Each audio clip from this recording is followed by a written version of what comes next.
नमस्कार, मैं डॉक्टर जितेंद्र कुमार आपका जेके बायोलॉजी क्लास में स्वागत करता हूं। आप जेके बायोलॉजी क्लास को देख रहे, पसंद कर रहे, हमारे लिए खुशी की बात है। और आज मैं आपको एक महत्वपूर्ण टॉपिक मीन मीडियन मोड के कंपेयर करके बताना चाहता हूं कि क्या डिफरेंस होती है और क्या सिमिलरिटी होती है। साथ ही साथ हम लोग ये भी समझेंगे कि अगर मीन मीडियन मोड में सेम डेटा पॉइंट के लिए अगर डिफरेंसेस हो तो उनका जो ग्राफ है कैसे बनता है और इससे सवाल पूछे जाते हैं, तो हम लोग उसको भी समझेंगे। तो सबसे पहले समझते हैं कि मीन मीडियन मोड है क्या। तो मीन मीडियन मोड क्या है? अगर कोई डेटा है तो उस डेटा को आप मीन मीडियन मोड में रिप्रेजेंट कर सकते हैं। इसका मतलब क्या है कि डेटा का एवरेज करने का तरीका है। एवरेज मतलब बहुत सारे डेटा पॉइंट है तो उसको एवरेज करने का तरीका मीन मीडियन मोड, तीन तरह का एवरेज करने का तरीका है। तो सबसे पहले हम लोग देखते हैं मीन। अगर कोई डेटा सेट का अगर हमको मीन निकालना है तो कैसे निकालेंगे? काफी सिंपल है। अगर मान लीजिए हम करते क्या, उसमें हम सारे डेटा पॉइंट को ऐड कर देते हैं और उसको डिवाइड कर देते हैं। नंबर ऑफ डेटा पॉइंट से हम लोग क्या कर देते हैं, डिवाइड कर देते हैं। और यहाँ हम देख सकते हैं कि 4 1 7 जो है डेटा पॉइंट है और डेटा पॉइंट को जोड़ के और 3 वो डेटा नंबर हुआ, आप तीनों को करके आप डिवाइड कर दीजिए तो आपका 4 हुआ। तो किसी भी डेटा सेट के लिए 4 1 7 के लिए आपका जो एवरेज अगर मीन के टर्म्स में हम रिप्रेजेंट कर रहे हैं तो उनका एवरेज क्या हुआ, 4 हुआ। अगला जो दूसरा तरीका है मीडियन, ये भी क्या है, डेटा को रिप्रेजेंट करने का, एवरेज करने का एक तरीका है। और इसमें हम लोग करते क्या है, अगर मीडियन किसी डेटा पॉइंट को कैलकुलेट करना है तो हम डेटा सेट को अरेंज कर देते हैं असेंडिंग ऑर्डर में या डिसेंडिंग ऑर्डर में, अदर वे अराउंड। और हम लोग पिक करते हैं, चूज करते हैं मिडिल वन को क्या करते हैं, चूज करते हैं। और हम पाते हैं कि अगर 2 मिडिल पॉइंट पड़ता है तो हम लोग उसका मीन ले लेते हैं। जैसे हम लोग यहाँ देखते हैं कि यहाँ पर 5 डेटा पॉइंट है, 1 4 2 5 1। तो इसको हम लोग अरेंज करते हैं बढ़ते हुए क्रम में, तो पाते हैं 1 1 2 4 5। तो हमने इसको अरेंज करने के बाद हम देख रहे हैं मिडिल पॉइंट क्या है, 2 है। तो इस तरीके से हम बता सकते हैं कि इस डेटा पॉइंट का एवरेज क्या हुआ, मीडियन टर्म में रिप्रेजेंट करे तो 2 हुआ। ठीक उसी तरीके से अगर मान लीजिए डेटा पॉइंट में क्या रहता, 4 2 5 1 रहता, 4 2 5 1 रहता, तो इस परिस्थिति में हम लोग कैसे अरेंज करते हैं, क्योंकि एक नहीं है, सिर्फ 4 ही डेटा पॉइंट है, तो 1 2 4 5 करते, 1 2 4 5 करते। और मीन में कौन कौन हो गया, मिडिल में 2 वैल्यू आ जा रहा उस परिस्थिति में, 2 और 4 आता, तो हम लोग क्या करते, दोनों को जोड़ देते, 6/2 करते और इस तरीके में मीडियन इसका 3 हो जाता। तो हमने देखा क्या कि कैसे मीडियन को भी रिप्रेजेंट करते हैं। अगला जो कहानी है मोड का, मोड कहने का क्या मतलब है, most frequent data point number.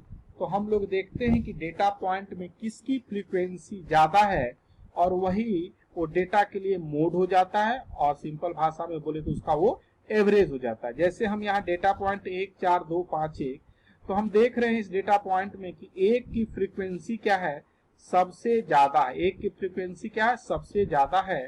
तो इस तरीके से अगर हम उसको मोड के टर्म में इस डेटा पॉइंट को रिप्रेजेंट करना चाहेंगे तो इसका एवरेज क्या हुआ, 1 हुआ।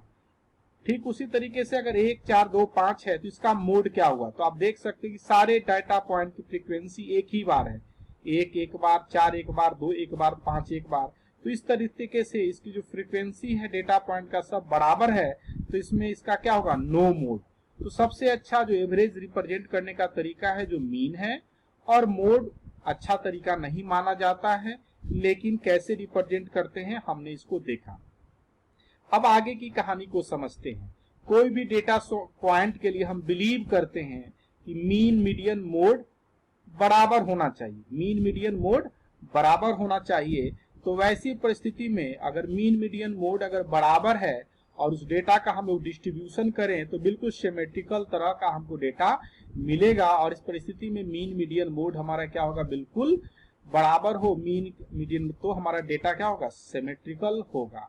अब देखते हैं कि कुछ परिस्थिति में सेम डेटा पॉइंट के लिए मीन मीडियन मोड अलग अलग हो सकता है, तो उस तरीके में हम लोग कैसे रिप्रेजेंट करेंगे और उसका क्या मतलब है। तो जैसे ही अगर data point mean median mode किसी का अलग अलग हो, तो जो डिस्ट्रीब्यूशन है सिमेट्रिक एसिमेट्रिक हो जाएगा। तो इसको समझते हैं स्क्यूनेस। स्क्यूनेस क्या बोलता है? स्क्यूनेस बोलता है एसिमेट्री ऑफ स्टैटिस्टिकल डिस्ट्रीब्यूशन। मतलब क्या है कि आपका जो कर्व है वो डिस्टॉर्टेड कर गया है, मतलब सिमेट्रिक नहीं रह गया है, वो टेढ़ा हो गया है आइदर लेफ्ट और राइट पॉइंट पर। आइदर लेफ्ट और राइट पॉइंट पर दो तरह की परिस्थितियां पनपती है और काफी फ्रिक्वेंटली इससे भी सवाल पूछे जाते हैं, पॉजिटिव स्क्यूनेस और नेगेटिव स्क्यूनेस। क्या कहता है?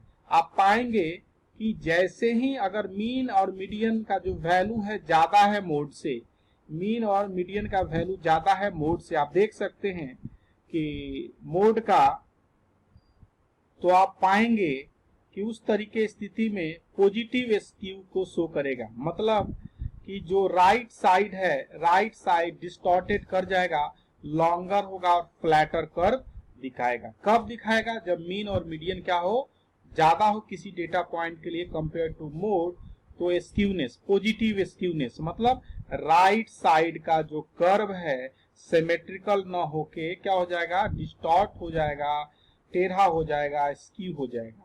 ठीक उसी तरीके से नेगेटिव स्क्यूनेस, अगर किसी भी डेटा पॉइंट को अगर पाएंगे कि मीन और मीडियन है ना, उसको वैल्यू कम हो जाए और मोड का वैल्यू क्या हो, ज्यादा हो, आप देख सकते हैं ज्यादा हो, तो ये दोनों कम हो, तो उस परिस्थिति में जो left side of distribution flat हो जाएगा और इस तरह के रिप्रेजेंटेशन को हम लोग नेगेटिव स्क्यूनेस के नाम से जानते हैं।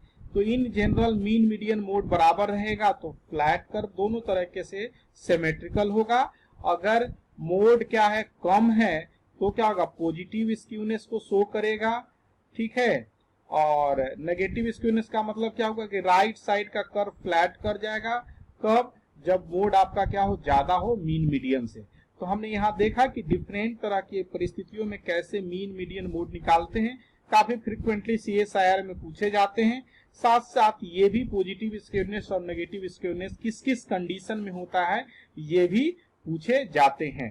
तो अगर आप इस वीडियो को लाइक करते हैं, पसंद करते हैं, तो चैनल को लाइक करें, सब्सक्राइब करें और बेल घंटी को क्लिक करें ताकि नया वीडियो की सूचना आपको तुरंत प्राप्त हो। और अपना कमेंट बॉक्स में जरूर लिखें, यह हमें नए वीडियो बनाने के लिए इंकरेज करता है। और thank you for watching the video.